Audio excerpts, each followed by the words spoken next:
Well, good evening. It's Monday night, and welcome to a special edition of Tracking the Tropics. I'm CBS 17 Storm Team Chief Meteorologist Wes Hohenstein, and I'm in Raleigh, North Carolina. We continue to track two tropical systems that will both eventually have an impact on the Gulf Coast. One will be significantly worse than the other, and that is Tropical Storm Laura. But tonight, just in the last hour, Tropical Storm Marco has made landfall in Louisiana near the mouth of the Mississippi River. That happened about 6 p.m. Central, 7 Eastern. And with that, Marco becomes the sixth named storm to make landfall in the continental United States this year. 6 storms making landfall before August 24th, today, has only happened one other time in recorded history, and that was in 1886. So we continue to set records this year. We're in uncharted territory. Tonight, we'll go live to the Gulf Coast to see how the storm is impacting them. But first, here's the very latest on both storms. And not too often can you have a map this zoomed in on the Gulf of Mexico and the Western Caribbean and be talking about two tropical systems. Tropical Storm Marco, the one that just made landfall at the mouth of the Mississippi in Louisiana, is right there. And I'll be honest with you, it is not that impressive of a storm. Still, it's going to cause problems. This one is Tropical Storm Laura in the Western Caribbean. It's been flirting with the coast of Cuba all day. In the next several hours, it will move over the western tip of the island and come into the Gulf of Mexico, where the water is warm, and this will have the perfect opportunity to intensify, possibly into a Category 2 hurricane. And it is a busy night. First night of the work week continues for our friends, the National Hurricane Center and the U.S. Air Force. We have 3 to 4 Hurricane Hunter aircraft out there right now. I put up most of them, and I know it gets a little crazy. Let's talk about what we have. First of all, we have one that is out over Marco right now. We have another that's out over Laura. And then we have this one that is actually flying over the Gulf of Mexico, all the airplanes. And there's a fourth one actually that I didn't put on there just because it would have gotten too busy. All of them collecting valuable information that is going to go to meteorologists all over the world, into the computer models, so we can get a better handle on exactly where this is going to go. So the Hurricane Hunter that was investigating Marco at Louisiana is headed back home. This one's very interesting, that just continues to fly in these kind of lines, zigzags across the Gulf of Mexico. So why do we do that? Well, if we can get information on where this storm, Laura, is eventually going to be, we figure out what's going on with the atmosphere here, we'll be able to have a better understanding of what Laura is going to do when it gets to this area. So this is very important, especially since Laura could become a Category 2. So again, here are the forecast tracks. I put Marco in red. Not too much longer will we be following this one, as it's going to zoom across Louisiana and probably dissipate after early Wednesday morning. So this one's going to be around for another 24 hours, and then that's about it. Laura will emerge into the Gulf of Mexico and then make landfall somewhere in East Texas or western Louisiana, and then kind of curve around and bring rain to the mid-Atlantic by Saturday. So this one, it's Monday now. This one's going to be around for several more days, and that's how long we will be talking about Laura. Here's a live look at the radar close up. Again, the center of the storm is right here where my finger is. Notice there is absolutely nothing on the west side of this storm on radar. Most of the activity, most of the rain, most of the strong winds are northeast of the center. So when you have a system that is as lopsided as this, that's a great indication that it's just not that organized. Still causing problems. Winds 40 miles per hour in the center, gusting up to 50 miles per hour, and it's moving west-northwest at 8. That forward motion will pick up, and again, it'll move across the state of Louisiana over the next couple of days. But if you think about it, you know, there's a giant counterclockwise circulation, all this moisture getting thrown up to the north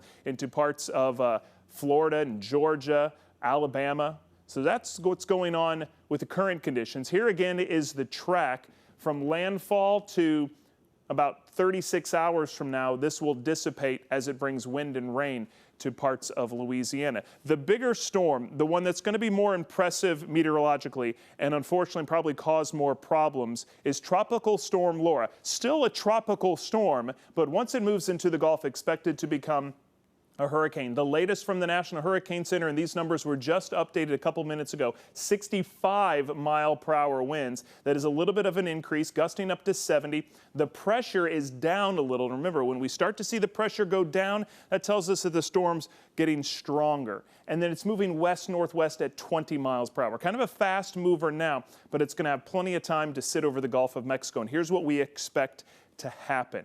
I'm going to get to our guest right after this. I want to show you it's expected to be a Category 1 hurricane by late Tuesday night, so late tomorrow night, 24 hours from now, or early Wednesday. And then become a Category 2 hurricane, possibly with 105-mile-per-hour winds, making landfall either in eastern Texas, western parts of Louisiana. So remember, that's just where the center could be. So anywhere from Houston to maybe Lafayette, maybe Baton Rouge, Louisiana. But the impacts are going to spread out much farther than that. It'll weaken very quickly, becoming a tropical storm in North Louisiana Thursday afternoon, and then kind of dissipate and spread rain over the Midwest and Mid-Atlantic through late this week and this weekend. So a lot going on in the tropics. Let's bring in our guest tonight here on Tracking the Tropics. Again, it's a special edition here on Monday night. From KLFY in Lafayette, Louisiana, we have Chief Meteorologist Heath Morton, and in Little Rock, Arkansas, we have KLRT Chief Meteorologist Jeff Baskin. Jeff, I'll start with you down in Louisiana on your thoughts on Marco that's hitting your state right now. What's going on with Marco right now, and maybe more importantly, how worried are you guys about Laura later this week? Well, we are concerned about Laura more so than about it. It looks like that one's going to just pretty much dissipate over the northern. Heath, I'm going to have you start, okay? What's that? Heath, I'm going to have you start with what's going on right now with Marco and maybe what you guys are expecting and worried about with Laura later this week. Yeah, Marco, we're not too concerned about Marco right now. It does look as though it's moving to the north slowly. It should be a remnant low as we go through the day tomorrow, and it looks like we're going to see some rain from it. The bulk of the rain, though, of course, has been well to the east of us. So, but anytime you have a system like this, it was a tropical system. There's going to be a weak system, a low pressure, a remnant low. Once it moves over the state, we can still see very heavy rain. The models are not indicating that, but we still have to watch out for that, as we could see some rain tomorrow, maybe some heavy rain at times, but it looks as though the bulk of that still should stay in Alabama, the Florida Panhandle, and it looks like a Mississippi. So we're going about a 50% chance of rain as the remnants of Marco move across us, maybe winds 10 to 15 miles per hour. And then we focus our attention down with Laura, winds now, of course, at 65 miles per hour. The pressure has dropped some. So we're really concerned about this one, as this one's going to be the one that could be a major hurricane right now. National Hurricane Center thinks winds at 105 at landfall. That's just shy of a major hurricane, just shy of a Category 3.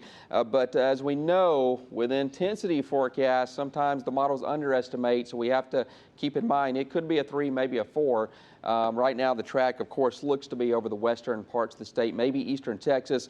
Some good news for us this afternoon. The European ensembles, the majority are going into eastern Texas. But still, I think even if we see a landfall in eastern Texas, we're still going to see the effects, kind of like Rita. Storm surge could be a huge problem, tornadoes, and 3 to 6 inches of rain. Luckily, this thing's going to kick out and not be like Harvey and hang around and cause devastating flooding.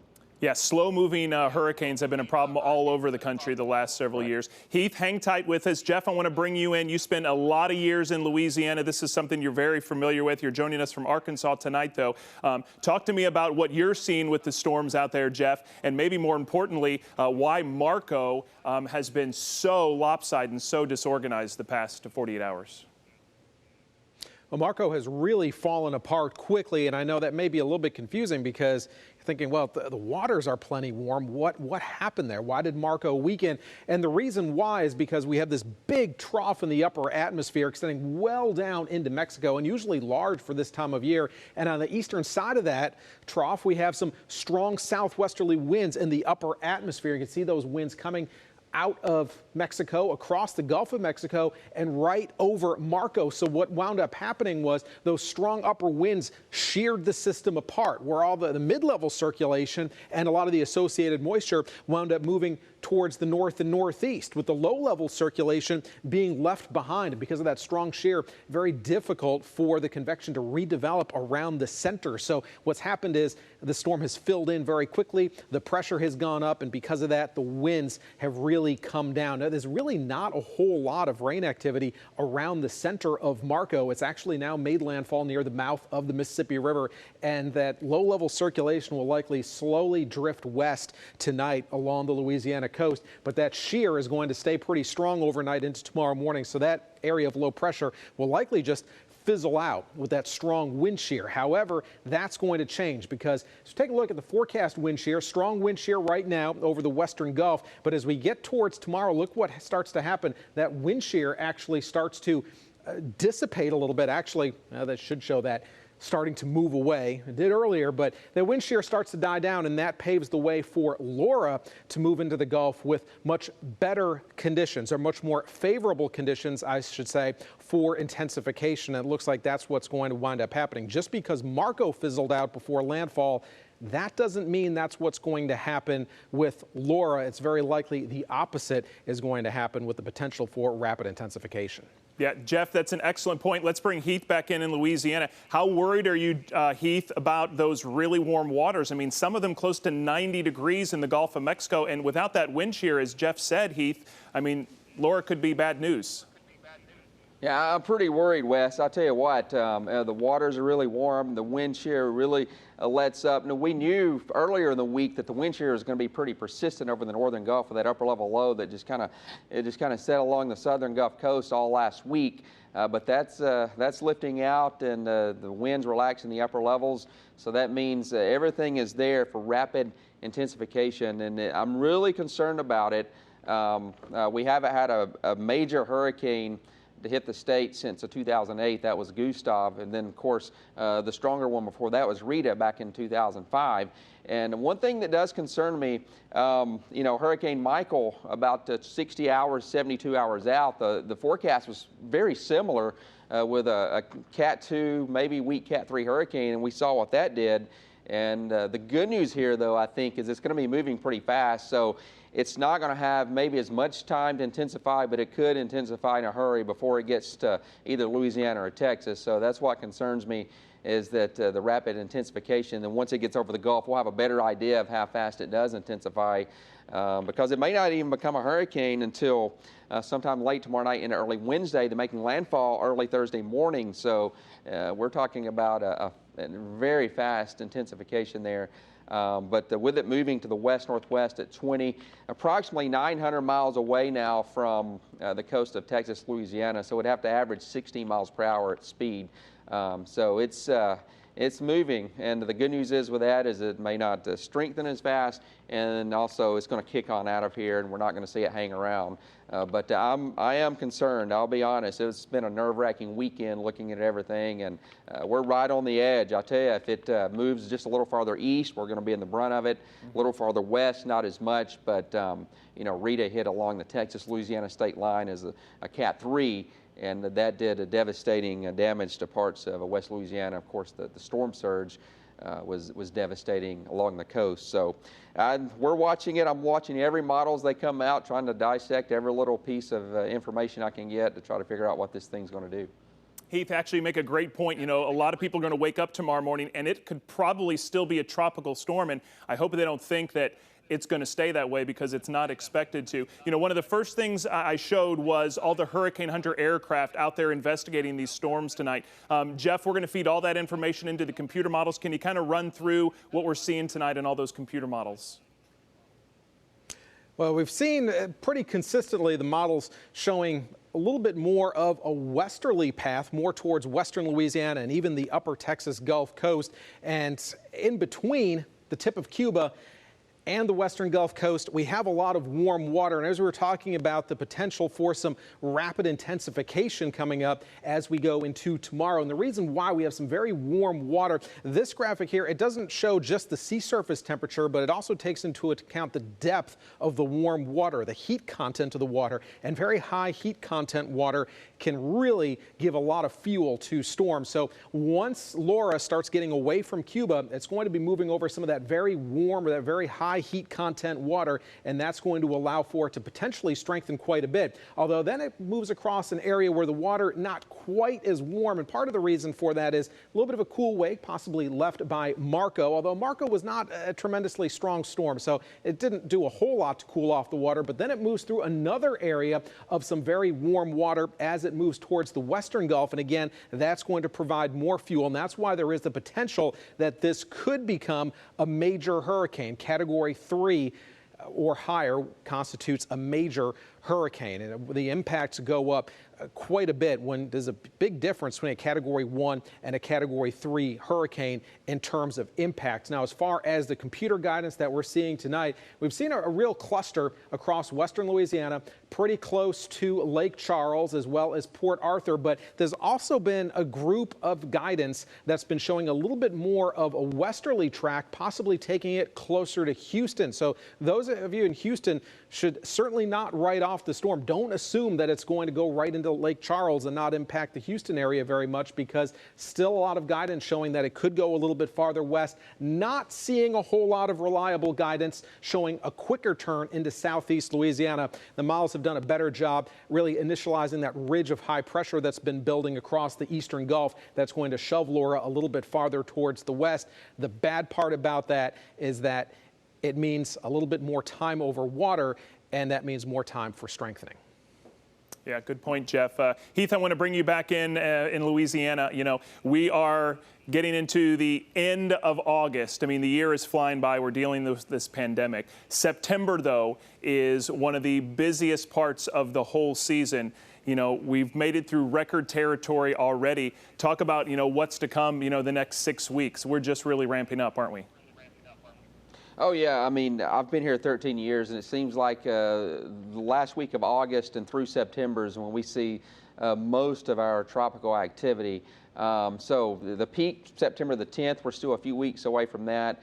We have a long way to go, and I'm sure we're going to see more systems approaching the United States, and we hope it's not the case. Maybe they'll stay out to sea. You know, back in 2010, 2011, those were very active hurricane seasons. They ranked in the top 5, but not one hurricane hit the United States.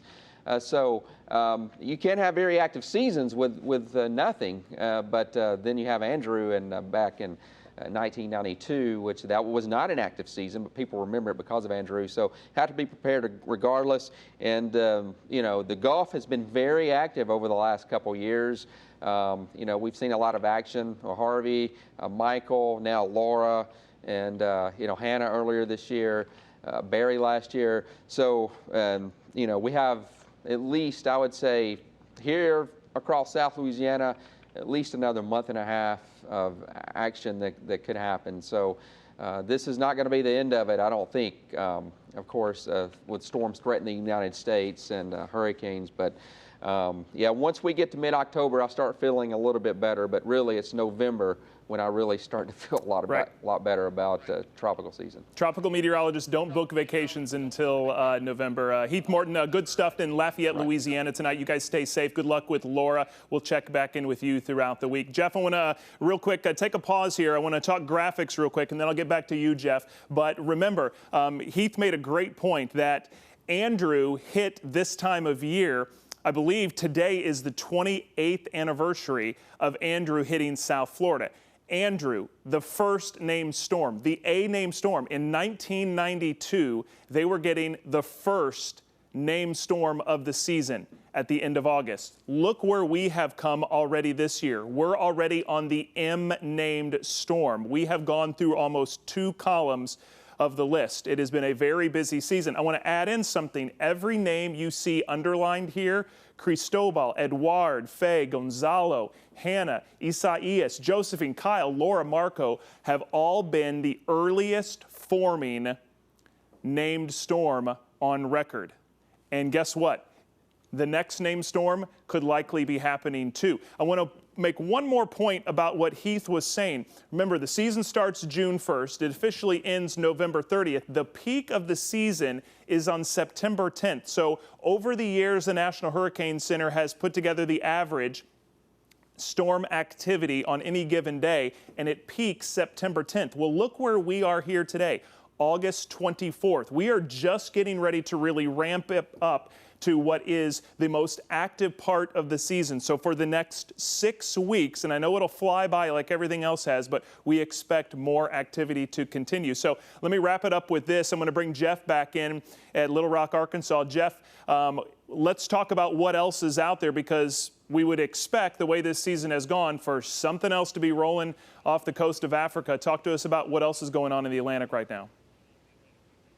Well, good news is, besides Marco and Laura, we don't really have a whole lot right now that we're worried about anytime too soon, because as we take a little bit of a farther look, you can see the Eastern Caribbean, really not a whole lot going on. We have an upper area of low pressure, but that's not really a conducive area for a tropical system to form. And then some very dry air across much of the Atlantic, all the way through the Atlantic. There is a tropical wave actually out in the middle of the Atlantic, surrounded by dry air, not really doing much. Another tropical wave that's just come off of Africa, passing just south of the Cape Verde Islands. Not a whole lot there, although a little bit of an increase in activity near the intertropical convergence zone, but not really any indication that this is getting any better organized.